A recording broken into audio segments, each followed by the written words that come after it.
Hello, and welcome to this episode of Mining Matters, a part of the In Dialogue series hosted by the Non-Fuel Minerals and Mining Research Team led by Dr. Rajesh Chadha at the Center for Social and Economic Progress, New Delhi.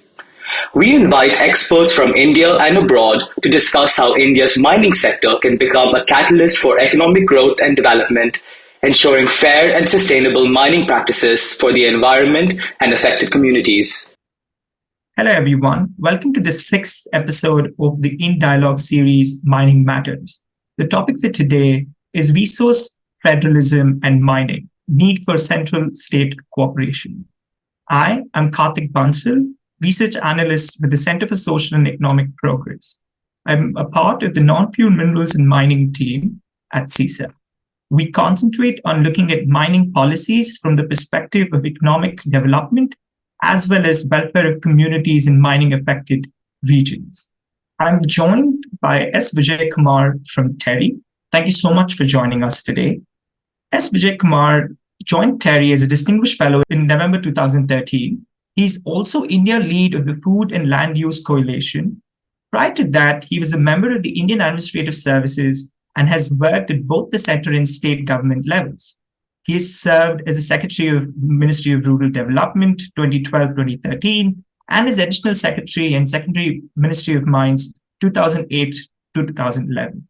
In TERI, he works on policy issues relating to natural resources, including land, water, minerals, and mentors the TERI colleagues in natural resource-related sectors and advises in project design, implementation strategies, including policy aspects. He's also authored, along with colleagues in TERI, policy papers on mineral resources, environmental governance, land, and water resources. I remember that when we started research on this topic of mining in CSEP, your research was one among the most widely available and authoritative resources for us to start our journey. So thank you so much for joining us today. To start off, a bit of a context on why resource federalism is so important in India. India is often referred to as a quasi-federal country. The constitution setup has provided the union with more authority through subjects under the concurrent list and other emergency powers. Mining and minerals are subject present in both the union list and the state list of the 7th schedule in the Indian constitution. However, the powers of the states to regulate mines and minerals are always subject to the laws made by the union. Mr. Vijay Kumar, in your experience of working with the central government, how important is the need for cooperation between central and state governments for efficient development of the mineral sector in India? Thanks, Karthik, and thanks for the opportunity to talk to you, and through you to many other people interested in mining.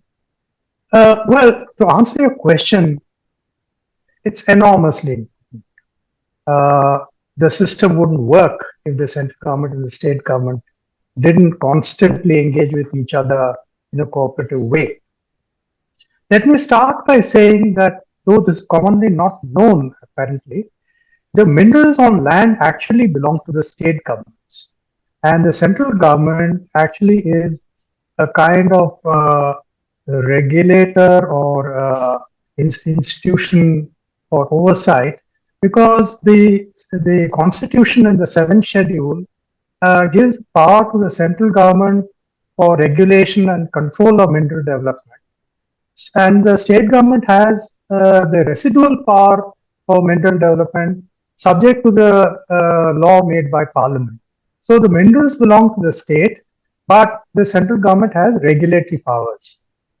Now there are many institutions both at the central level and the state level which on a day-to-day basis manage the entire process of mineral development within the framework of the law. The law is called the Mines and Minerals Development Regulation Act 1957.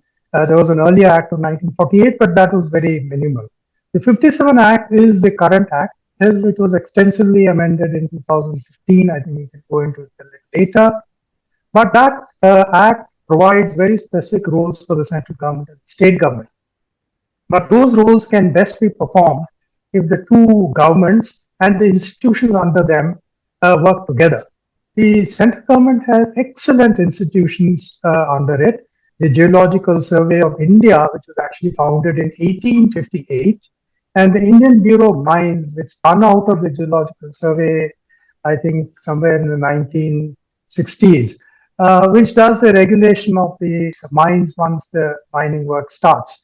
These two institutions, on a day-to-day basis, work with the state governments on the ground at the mine level, at the prospect level, to ensure that the system works seamlessly. And essentially, the kind of work on which they collaborate, basically, one is the survey work. GSI is the premier survey agency of the Ministry of Mines, which does various kinds of survey of the landmass of India. It can be geological survey, it can be geophysical survey, it can be geochemical survey. These surveys are intended to help identify areas where there is mineral potential. There are a lot of data generated. The states and center cooperatively manage that data for mineral development. Similarly, once the mineral concession is given, that mining lease or now a composite license or an exploration license, the actual working of the license involves a third party, private person. And it's very essential that the central and state governments work together in order to ensure that this third party does its job and the minerals are found and extracted and used for best purpose. And it's important, mining is often seen as a kind of destructive activity, inevitable because it produces minerals that we use for day to day. But the effort of the Ministry of Mines, the government generally, the Ministry of Mines in particular, and the state governments also, is to try and minimize these impacts. And wherever there are these impacts, to take remedial, measures so that the local communities are not impacted. All this again requires, the central and state governments to work very, very closely together on all aspects.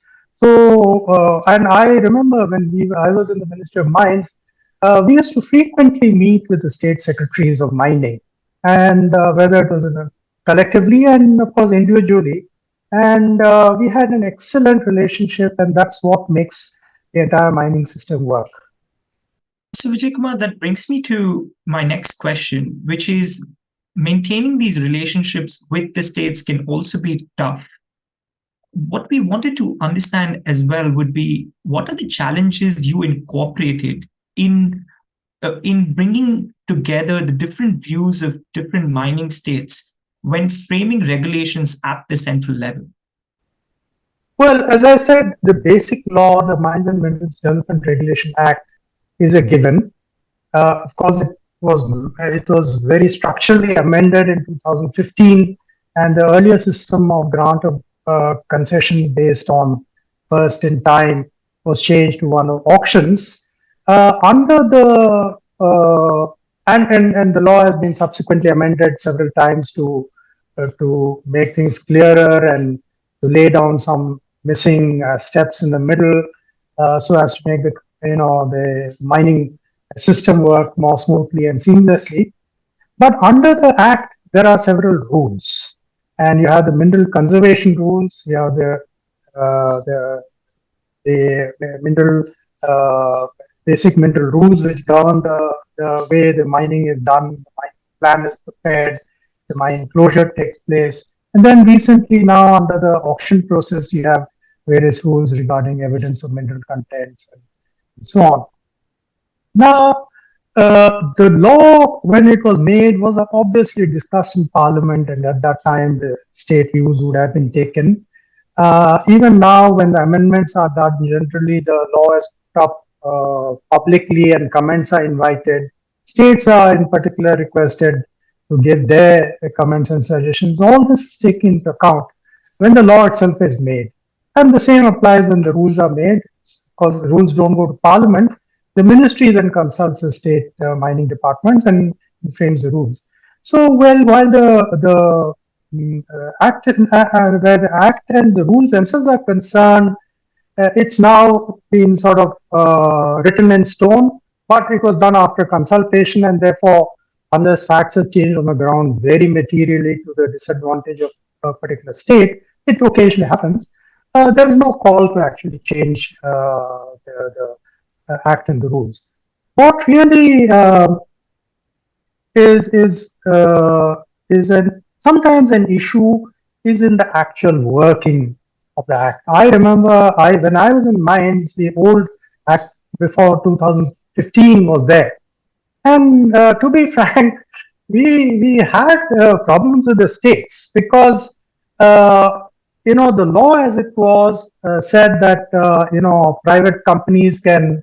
This change was made after the liberalization in 1991. The act was changed in 1993 and 1999 to provide for private companies to come and do reconnaissance and prospecting and then get a mining lease. So the law said that the private company can put in an application for a reconnaissance permit, and once it has done reconnaissance, it can apply to convert it into a prospecting license, and once that prospecting is done, it can then go on and get a mining lease. Now, we experience enormous problems in getting some of the states to move from the old system where only government companies had all these licenses to a system where private companies were now asking for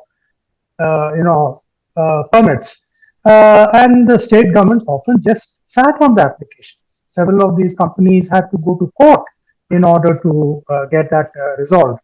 And there was no step, there was no procedure by which the state government could actually be compelled to actually give a particular concession. And so it was a persuasive sort of where we had to persuade them that it was in their best interest that they should give it to private companies on a transparent basis, so as not to create a situation where mining in a particular state is seen as non-transparent or not investor friendly. Now today the situation is a bit different. In fact, I would say perhaps the needle swung a bit too much in the other direction, because now you have auctions as the only mode of grant of concessions. And today the Act says that if somebody does exploration and gives the report, and the area is then put up or notified for auction. And now the law says that if the state government does not notify it, the central government can issue a direction to the state to notify it. And if the state does not notify it, the central government can notify it. And similarly, if the state does not auction it, the central government can actually auction it. Now, that's a huge step because, as I said, the mineral resource belongs to the state government. So for the central government to say the state is not performing, and therefore it is doing its duty, it's doing the job of the state government by auctioning the resource, is something that is not a very happy augury, I would say, for the federal structure. Of course, needless to say, I mean, the mineral remains the resource of the state, and so even when the center conducts an auction, the royalties continue to flow to the state. That is not the issue. The issue is, why do we contemplate a situation where the central government has to actually step in and do something the state ought to be doing? That is something that needs really to be tackled at a much higher level to educate the states on the importance of minerals for general economic development, not only of the state but of the nation, particularly now when we are in the era of critical minerals. The minerals found in one part of the country are used in other parts of the country for national security, for energy transition, and so on. So all states do need to understand that while they have the benefit of the resources, they have a duty in this regard. Your discussion on the 2015 amendment to the Mines and Minerals Development and Regulation Act brings me to the next segment of the thought that we wanted to discuss with you, which is that India moved away from first come, first serve of mineral allocation, and auctions were the only way of allocating mineral concessions. The auction system has often been criticized for disincentivizing mineral exploration and mining in India. You have written extensively on these concerns that arise due to the auction system. We also understand that initially a lot of states' governments were unhappy with the introduction of the auction system. What are your thoughts on why the states did not favor the auction system as much? Yeah, before I get into this, let me first explain this first come, first serve system, which because of 2G and all those things, have got a bad name. It's actually a reasonable system if it is worked properly by all parties concerned. It is a globally accepted system. If whether you go, in all mining jurisdictions, Australia, Canada, and so on, the first come first served is actually called first in time there. Is the gold standard, and the reason is this. See, if you don't know on the ground whether there's mineral or not, somebody then comes and says, I am a geologist, I have an idea that in these areas, because of the geological history of this area, they're likely to be this kind of mineral. So then the thing is that if he's saying it, then let him prove it, let him spend his money and prove it. So suppose, so he becomes the first in time automatic. It is possible that, occasionally there may be more than one person who may say that. Now that is an area where you do need to adjudicate, and it's very difficult to have a principle when more than one person is applying at the same time. But it's not a very common thing. More than one person applying is when you invite applications and you get several applications and you have to decide among them. Now, that happens only when you already know that the area is mineralized and you want to get a person who's best in order to, locate the minerals. So the first in time is actually a good system in an area where mineralization is not known, and you want to you want to discover the mineral, but you don't, as government, you don't want to take the risk of spending your own money to discover it, because chances are it's not there, and there are good chances also that even if it is there, you may not discover it. You may take 200 feet and the mineral may be 300 feet below. So it's a high risk situation, and therefore if private capital comes and puts its money where its mouth is, that's fine. So that was essentially the first in time system. It was not properly administered. It was also mixed up with several other options, and that is what created the trouble. Now, so in 2015, the law was changed, and the system that was introduced was that mineral resources will only be auctioned. And there was a procedure prescribed for the auction, which is based on a bidding parameter, which is a percentage of the value of the mineral that will be taken out. So if value of the mineral is 1 crore and the bid is highest bid is say 10%, you pay this bid amount of 10 lakhs. That is how it works. Of course, it is over and above a fixed royalty, which is given, I think, in the second schedule, which is 10% or 20%, depending on the type of mineral. There are several other levies which also came into force in 2015. One is an amount that goes to the District Mineral Foundation, which is not a royalty. It is a direct payment by the mining company to the foundation.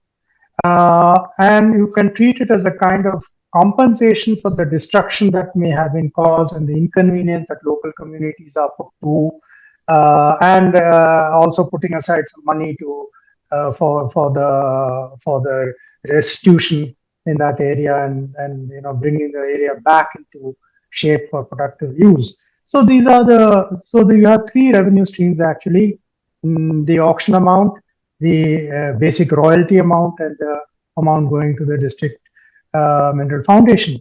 Now, if you put these three amounts together, it's actually a huge amount.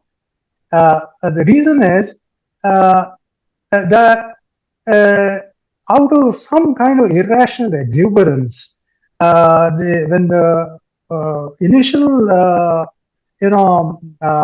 mineral deposits came up for auction, and they were mainly what are called bulk minerals, iron ore and limestone and bauxite, mostly iron ore and limestone. The auction amount was 100%, which means you are paying the amount equal to the value of the mineral as royalty, as auction amount. In addition, you're paying royalty. In addition, you're paying 1/3 of that to District Mineral Foundation. Now that is a huge amount. And states actually saw this as a kind of something totally unexpected and positive, because particularly Odisha and Chhattisgarh and Karnataka and Jharkhand, where most of the iron ore mining is done, saw a huge increase in revenue. So actually, I would tend to disagree that the states are unhappy with auction. I don't think today any state would like to go back to the earlier regime, for the simple reason that it would mean a huge fall in revenues. But I already mentioned where the central government is sort of stepping on the toes of the state government by trying to do things if the state government doesn't do things. So to that extent, certainly the auction system may slightly ruffle feathers in the state government, because it enables the central government to do things which the state government thinks its prerogative. And one of the recent example is the example of strategic and critical minerals. And I just want to describe what has been now included in the law. But before that, let me say that, and this is in justification of that, because there may be, I'm not privy to how the decision and why the decision was taken, but there is a kind of justification. Before the Constitution came into force in 1950, the basic sort of constitutional framework was the Government of India Act 1935. And many of the provisions of the Constitution, financial and administrative and governance, and so on, other than, of course, perhaps parliamentary,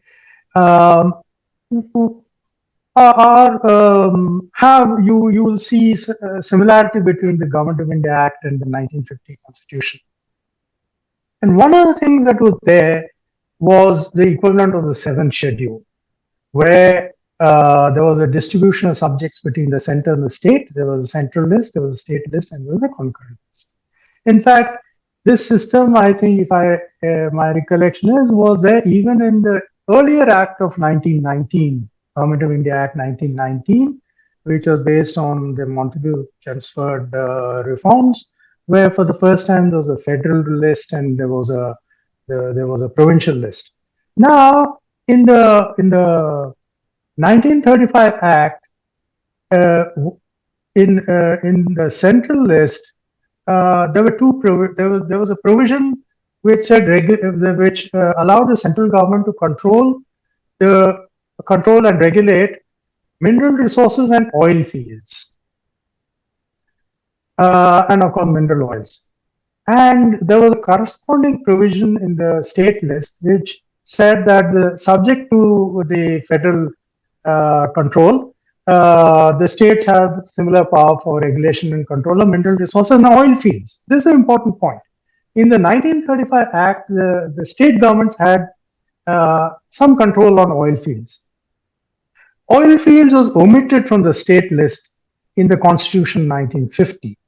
And probably the reason was in the intervening period, you had the World War, and the war ran on oil, and it was understood that oil is too important to be left to states, and there was a huge national interest involved, and therefore, though oil on land, like minerals on land, is the property of the state government, and they get the royalty, the actual policy and regulation and development of oil fields now under the constitution solely with the central government, which is why you don't even need an act, you can do it with executive policy. Yeah. Now, when the 2015 Act came, and let me say that after the coal mines nationalization, I think Government of India did a similar thing and started managing coal and lignite centrally by deciding whom to grant the concession, private parties. I think after, I suppose, the liberalization, whom to grant to private parties, even though the central list and the state list both had coal as part of minerals. So to that extent, it was not fully aligned with the central and state list at that time, but the central government did de facto manage the coal resources, obviously for similar reason, because it was in the national interest as a critical energy resource. In 2015, they actually remedied it, and the law says that the coal and lignite resources will be auctioned directly by central government, even though it's a state resource. Now, in the latest amendment in 2023, in the same way, critical minerals, critical and strategic minerals, though continue to be properties of states, the central government has taken over the power to auction it directly and, of course, give the proceeds to the state government. So,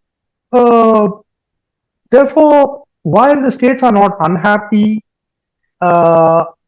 and you're seeing some changes in the way the law has been working in practice and has been amended, keeping in view national requirements. The fact is that we are in a very dynamic situation where where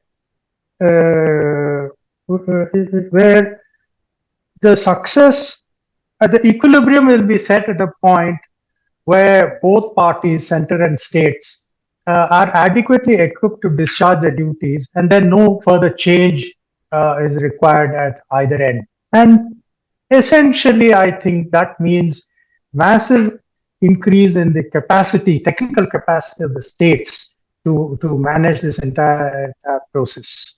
Mr. Vijay Kumar, that also brings me to the question that when you talk about the capacities of both the center and the state, you had also highlighted that while the auction process is being carried forward by the state was also surprised to see the very high auction bids of 100% plus.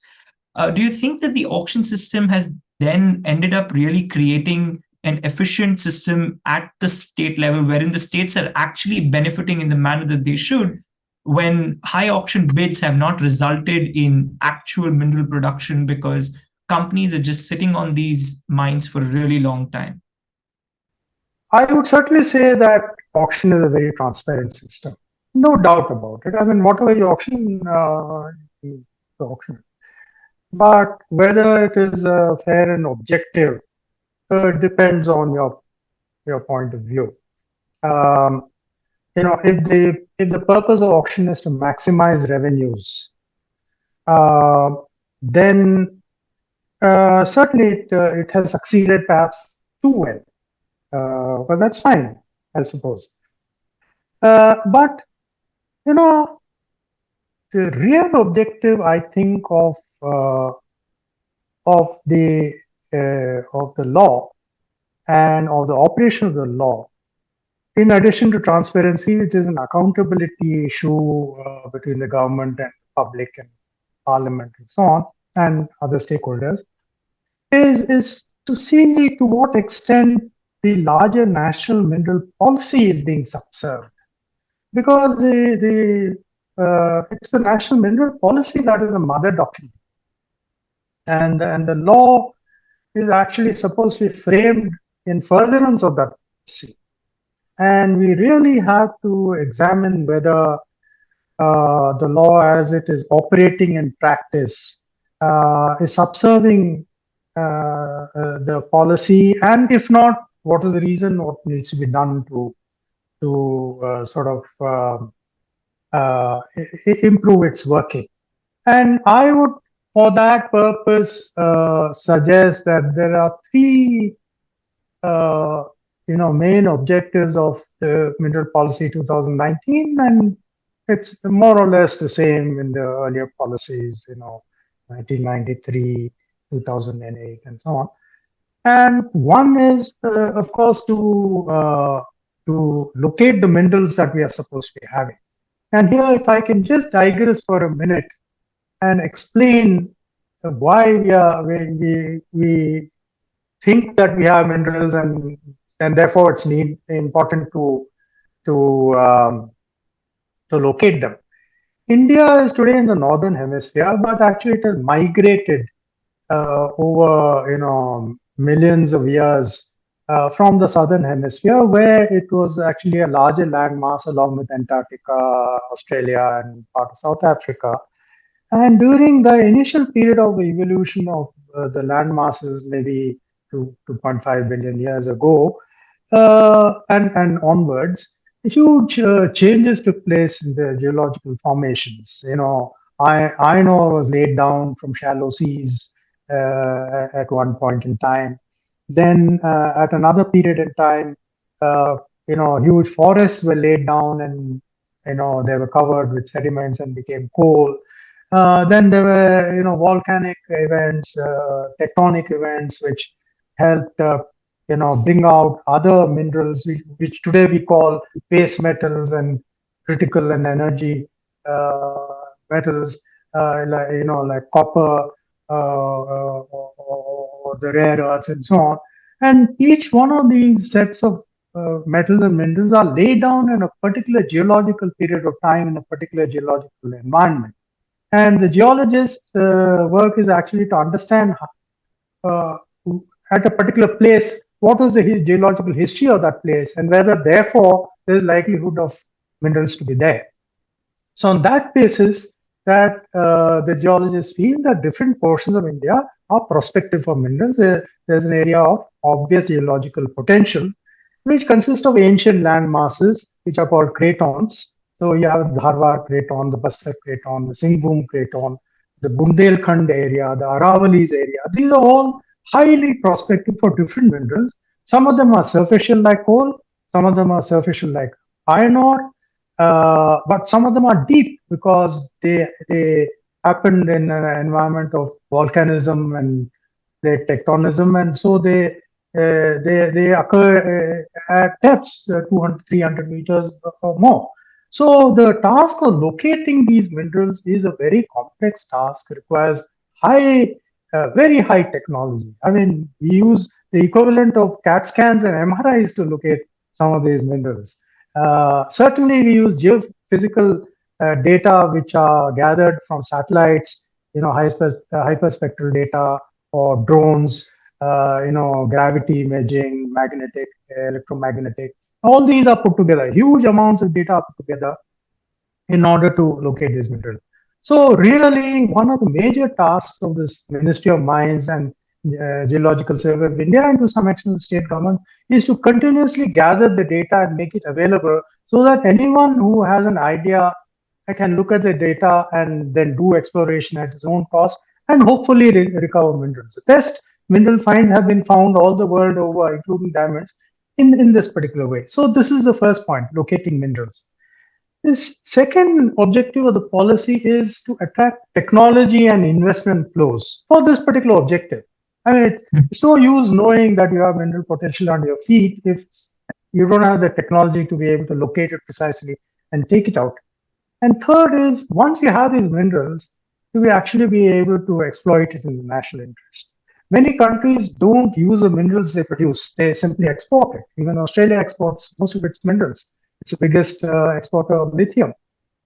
It exports coal, it exports iron ore. Because as a national policy, they said that they were not particularly interested in developing user industries for various reasons. They're not wrong. It's just their circumstance. But in India, we need to be able to exploit these minerals. And so the policy needs to, policy says that these are the cornerstones of the policy, and the law therefore needs to achieve all this. In my view, so far we have not succeeded in ensuring that the law is fine-tuned to achieve the policy objectives. And I think therefore, certainly this law is more transparent than the previous law, the pre-2015 law. I would not say that it is as yet sufficiently attractive for encouraging private investment in high technology of the kind I said, and also to be able to use the minerals that we have got for national development.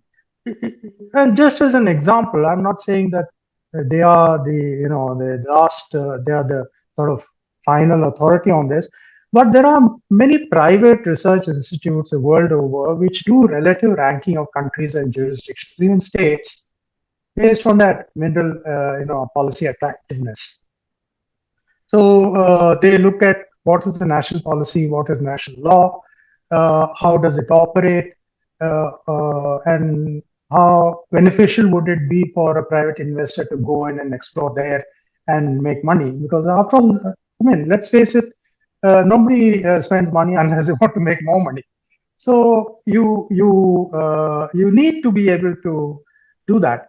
The auction system has done nothing for encouraging, foreign investment and high technology, or for that matter, for enabling us to extract metals of interest. And the subsequent amendments, while it seems were intended to make it more attractive, which is the new instrument called exploration license, in effect, it will not, because it has not addressed the primary issue of lack of interest of private investors. So, therefore, it is of course, as I said, it is not seen as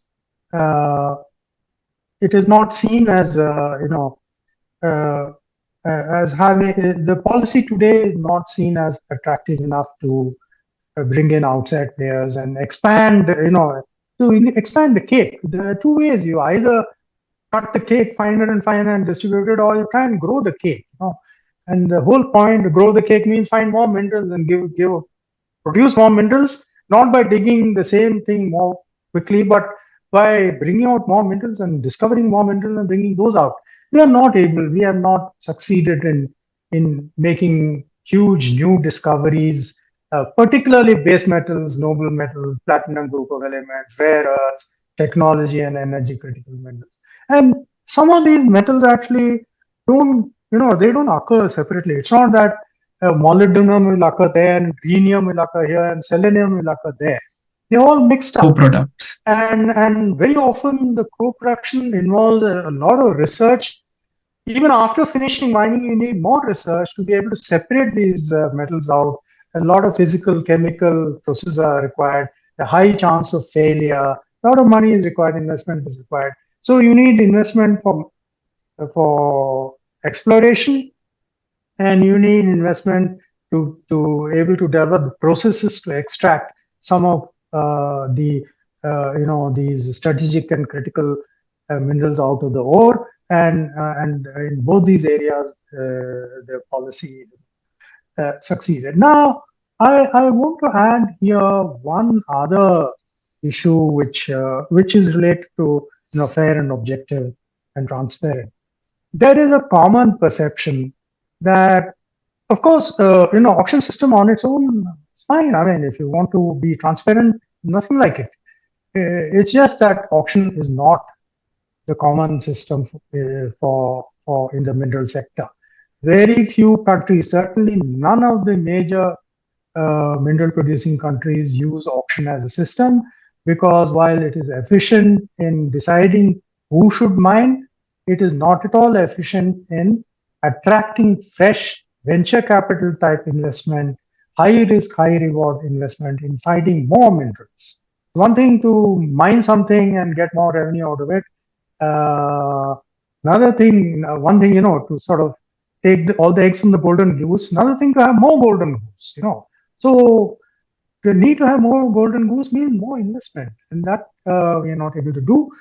There is a common perception that the auction system is there because the Supreme Court said so. Now I'm astonished.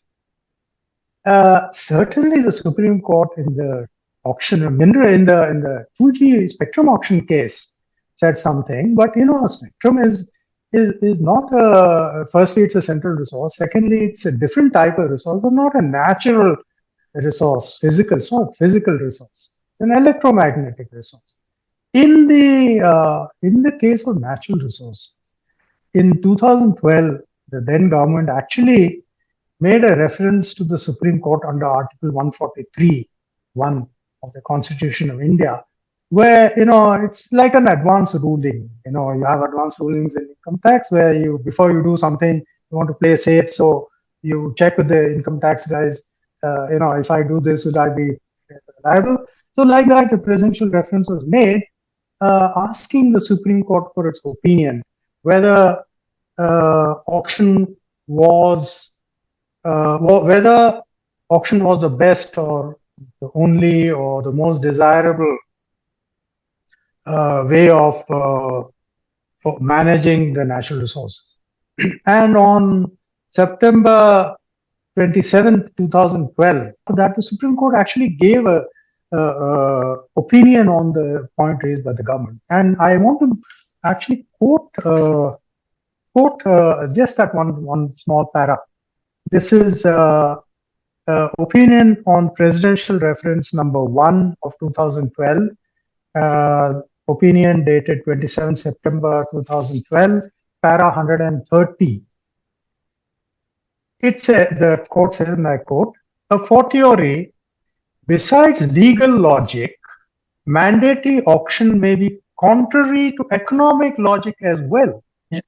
Different resources may require different treatment. Very often, exploration and exploitation contracts are bundled together due to the requirement of heavy capital in the discovery of natural resources. And it's very clear, and this was actually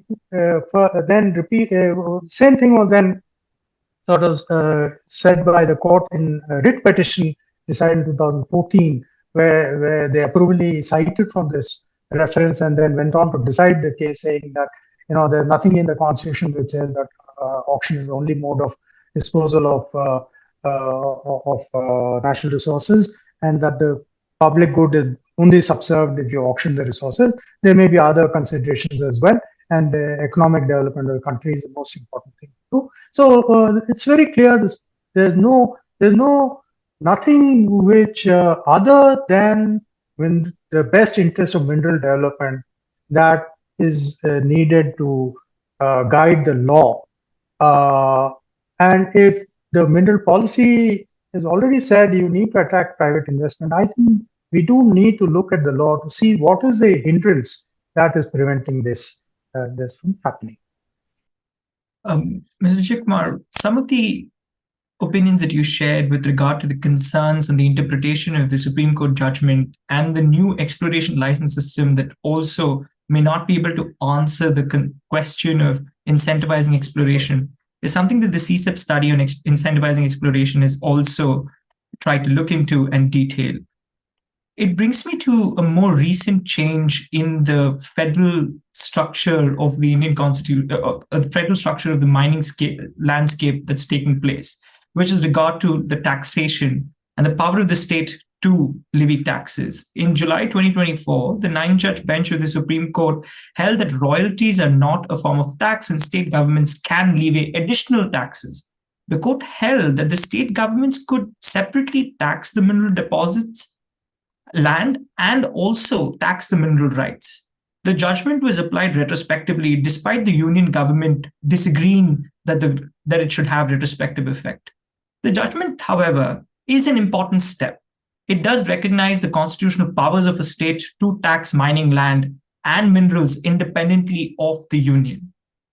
we think that this judgment still has overarching concerns.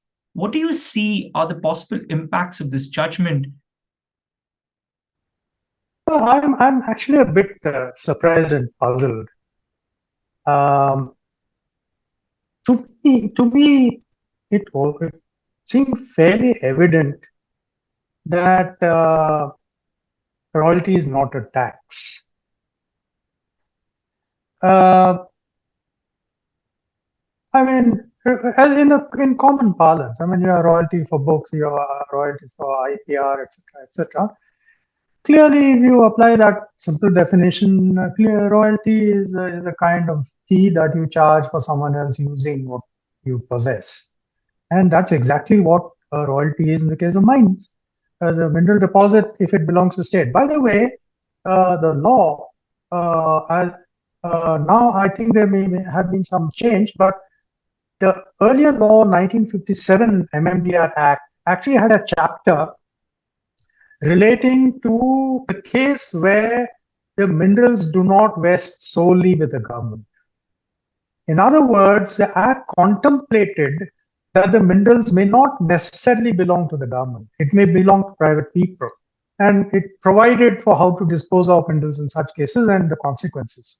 So the whole point is minerals are there in the land. They belong to someone. And it is unless some private person puts in a proper claim for mineral resources, and he may, it's historical, there may be a historical document to this effect. Now, it belongs to the state government. The mineral belongs to state government. Now, the concession, mineral concession is given in order to enable a company or a person to come and take that mineral out of the land. In exchange, he gives it royalty. Now, therefore, it's very clear that royalty is a consideration which the consideration in a legal sense, which the mining lessee pays to the owner of the mineral in order to extract the mineral and then take it away and use it. Once he pays royalty and takes the mineral belongs to the lessee.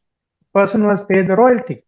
So royalty is like an amount paid for a good, and therefore clearly not a tax. And why I mentioned private person is, if royalty is paid to a private person by a mining lessee, then you wouldn't ever call it a tax. Tax is something only paid to government. So it's very clear it was not there. And I think in the Kesoram case in 2004, the Supreme Court very clearly said that mining is not a tax. There was an earlier India Cements case, but the Supreme Court said that there was some error in it, and the case is clear that mining royalty is not a tax. The Constitution in the state list allows the states to tax both land and mineral rights. And there's no similar corresponding provision on the central list for obvious reasons. So the state has the right to tax. Royalty is not a tax. So if it seems fairly evident that therefore the state, if it wants to, can tax. Now, if now company and many states, I think, issued the brought in enactments on taxation several years back. So I don't know whether it's a retrospective application of the law. It's not a retrospective application of the law. It's just that they want the judgment to be applied retrospectively. The law is old, so that's an issue which I wouldn't like to get into.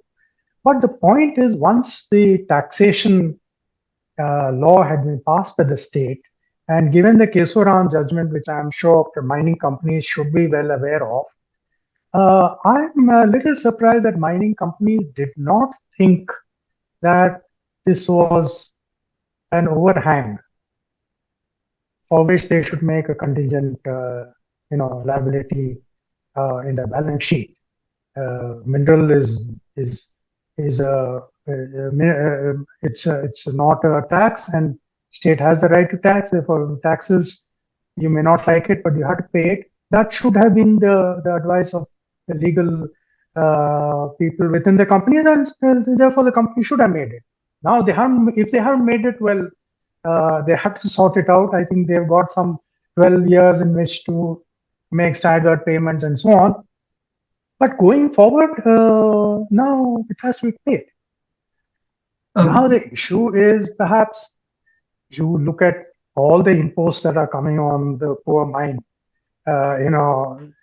royalty, the amount to DMF, the auction amount, and now the tax, and of course 2% for NMET, which is relatively small in comparison to all this, but it's a huge amount.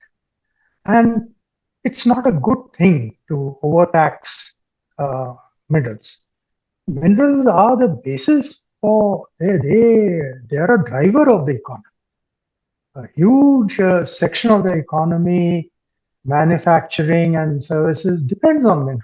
If we make our minerals too expensive, too costly, the end product will be uncompetitive. And if we are uncompetitive, it has grave implications for our, ability to export and be competitive globally on in all parts of the economy. And therefore, we need to take a holistic view on all that we are loading onto this poor mineral and see how do we rationalize it so that we tax or we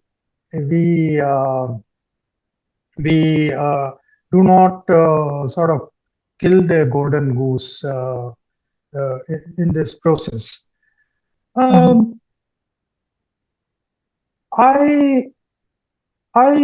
think we have to respect the state's right to tax.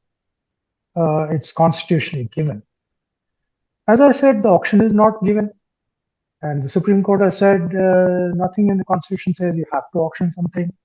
Auction is also not something that is internationally a very accepted practice.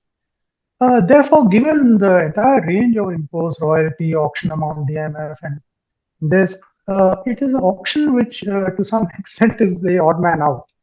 And so, if we have to take a better view, overall view, I think we should look a little bit of how we auction and what we auction, and ensure that that it all doesn't become too much. And I have just two suggestions on this. I recognize that because auction is transparent and given our history, we don't want to get out of what is a transparent and seemingly fair way of allocating resources.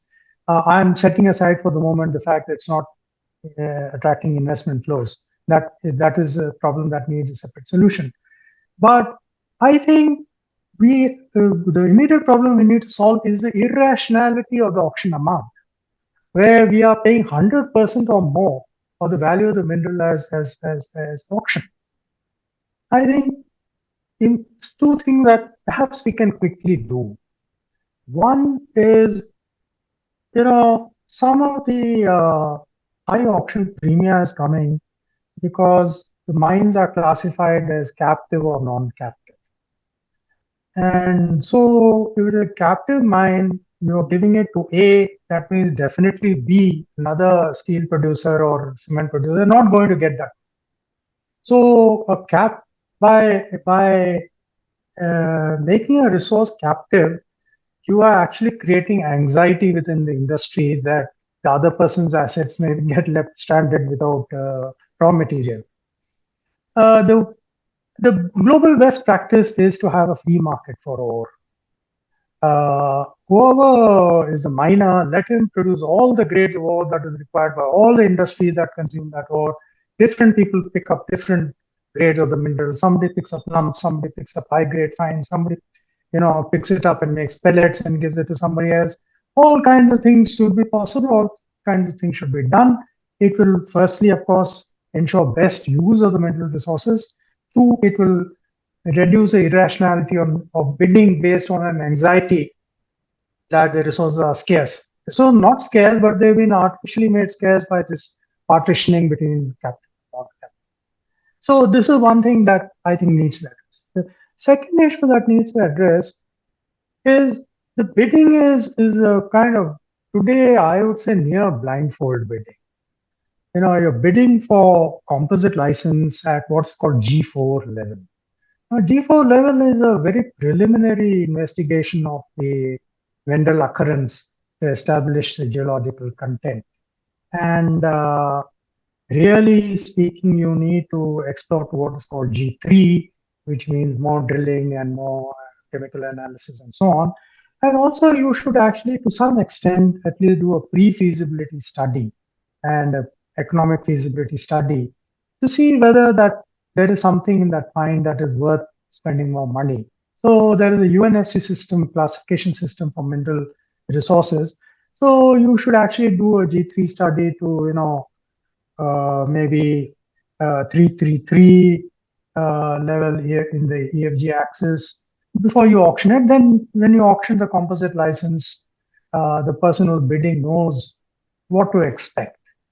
And even more in the case of mining, I think, I'm not sure, but I think currently mines are even at G3 level are being, deposits at G3 level are being auctioned. For instance, the media seems to not be aware of the difference between reserve and resource. There was a huge issue regarding mineral resource find of lithium in J&K. No, it had not been investigated at all. It was still an inferred resource, which is a very preliminary stage. Till you bring it to a stage of a reserve, you should not be mining it because you really don't know how much of the deposit is actually extractable economically and technically. And therefore, I think we need to replace the word resource by reserve in the lexicon.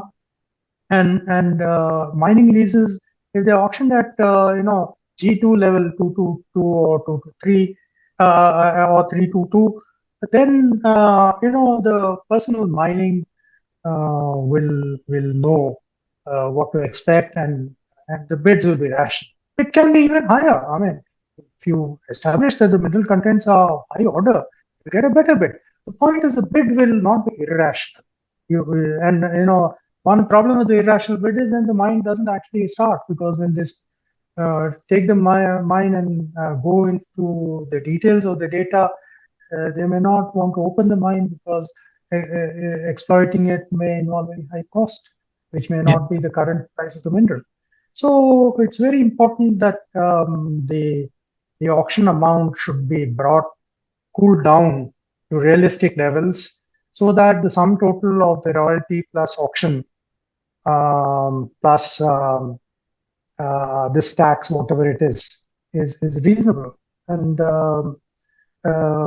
And we ultimately, the aim should be to become a economy where minerals are available at globally competitive rates.